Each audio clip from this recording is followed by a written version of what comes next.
টানা বর্ষণ আর উজান থেকে নেমে আসা পাহাড়ি ঢলে শেরপুরে পানিবন্দী হয়েছে কয়েক হাজার পরিবার। ডুবেছে সড়ক ও ফসলি জমি।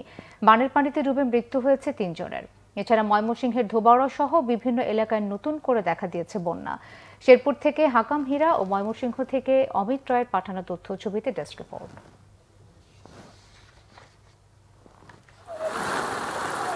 শেরপুরের নলিতাবাড়ী ও ঝিনাইগাতি উপজেলায় প্রায় ৫০,০০০ মানুষ পড়েছে চরম দুর্ভোগে। নতুন উপচে পড়া পানিতে ভেসে গেছে অন্তত ৩ জন। উপজেলা প্রশাসন জানায়, নলিতাবাড়ী উপজেলার পৌরসভা সহ ১৩টি ইউনিয়নে প্রায় ২০টি গ্রাম ও ঝিনাইগাতি উপজেলার ৯টি ইউনিয়নের ২৫টি গ্রাম প্লাবিত হয়েছে। হাঁস, মুরগি, গরু, ছাগল গবাদি ভাইসে গেছে, কিছু মারা গেছে।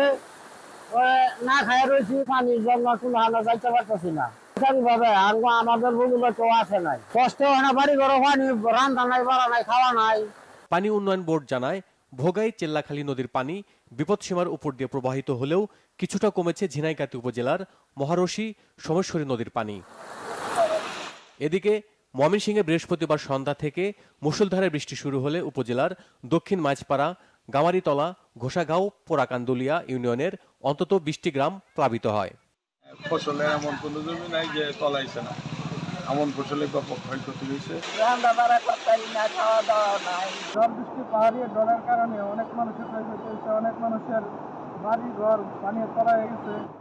এছাড়া উজান থেকে পানি নেমে আসায় নেতাই নদীর বাঁধ ভেঙে পানি প্রবেশ করেছে লোকালয়ে। তলিয়ে গেছে বাড়িঘর, পুকুর, রাস্তাঘাট।